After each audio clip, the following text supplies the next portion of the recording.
Assalamualaikum dear students, you are watching Learn English with Kev, and today we are going to sort out the difference between advice and advise. Advice और फिर हम इसमें s लगा देते हैं advise. इसका difference क्या होता है? याद रखिएगा कि advice जो है ये नाउन होता है और advise जो होता है ये वर्ब होता है. सॉरी, ठीक हो गया.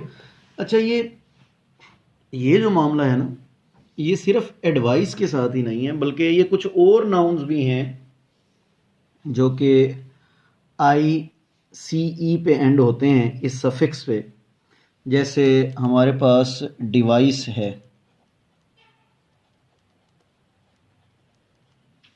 तो ये भी डिवाइस में चेंज हो जाता है.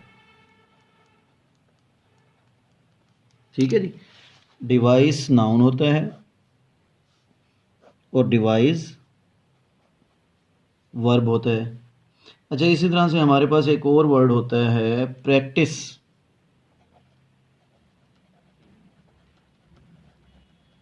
ये नाउन होता है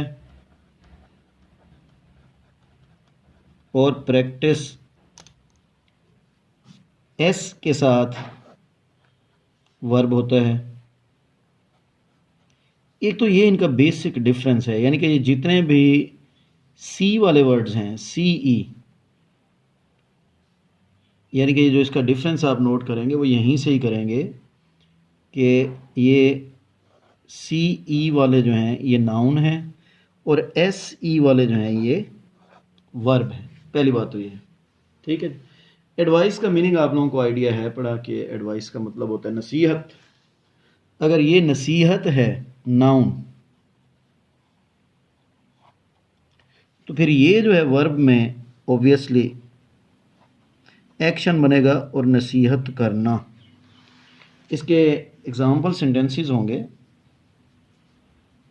हिज फादर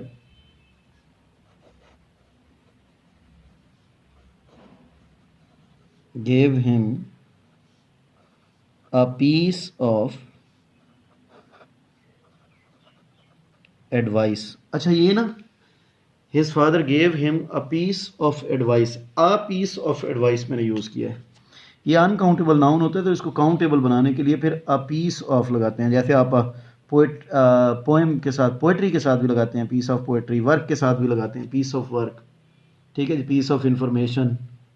तो ये अनकाउंटेबल्स को काउंटेबल बनाने का तरीका होता है. इसी तरह से हम सिंपली ये भी कह सकते थे कि हिज फादर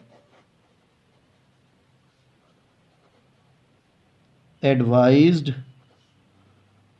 हिम. बस बात ख़त्म. अब यहाँ पर ये एडवाइज्ड जो है ये वर्ब है, यहाँ पे पीस ऑफ एडवाइस में एडवाइस नाउन है. ठीक हो गया जी. अच्छा, दूसरा वर्ड है हमारे पास डिवाइस. डिवाइस तो हम लोग कहते हैं ना, वो कोई आला, कोई मशीन, टूल. उर्दू में आला, इंग्लिश में टूल हो सकता है, मशीन हो सकता है, एपरेटस हो सकता है. ठीक है जी. तो एग्जाम्पल सेंटेंस बनेगा she has purchased an electric device. बिजली का एक आला ख़रीदा उसने. ठीक है जी. जबकि ये जो डिवाइस होता है ना, डिवाइस, इसका मतलब होता है कोई तदबीर लड़ाना, कोई तदबीर करना. ठीक है जी, कोई ट्रिक लगाना. इंग्लिश में इसको कहते हैं थिंक, प्लान, वर्क. ठीक है जी. Invent a new way of doing something. Invent a new way of doing something. और इसके लिए हमारे पास एग्जाम्पल सेंटेंस हो सकता है she devised a new way of communication. ठीक है जी. तो यहाँ पे हमारे पास ये एज ए वर्ब है,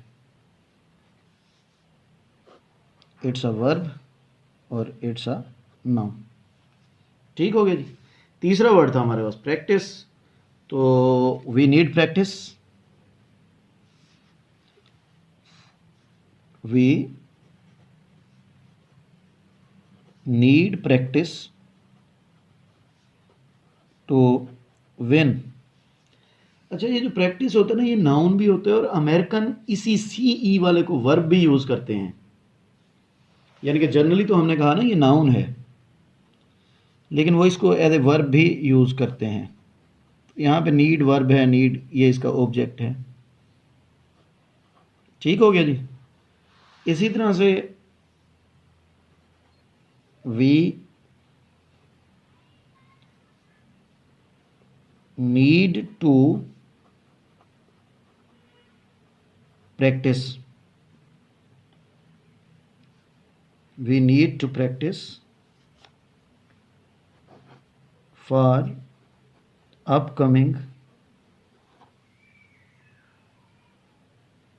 games। ठीक है जी। तो यहां पे हमारे पास अब 2 प्लस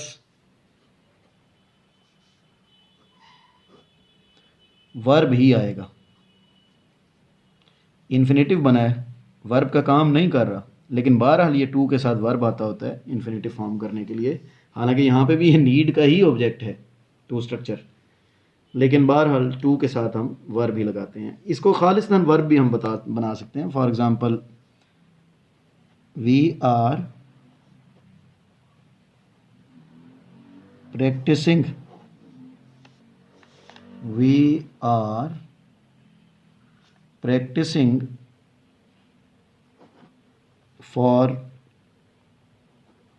द दिसंबर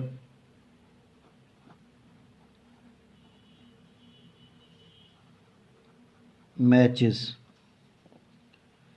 ठीक हो गया जी। तो यहाँ पे भी अब ये प्रैक्टिसिंग है, लेकिन as I told you people कि अमेरिकन जो हैं ये सी वाले को ही प्रैक्टिस के तौर पर भी यूज़ करते हैं, तो आपने परेशान नहीं होना। ये प्रैक्टिस जो होता है इसका नाउन में मीनिंग प्रेपरेशन, रिहर्सल, एक्सरसाइज होता है, और वर्ब में इसको आप रिहर्स कह सकते हैं, एक्सरसाइज कह सकते हैं। ठीक है जी। डू और परफॉर्म, फ्रीक्वेंटली, कमिट, ये सारे इसके मीनिंग हो सकते हैं। लें जी, that was all from my side for today. Thank you very much for watching learn English with cab. Will see you tomorrow इंशाल्लाह। Take care. अल्लाह हाफिज़।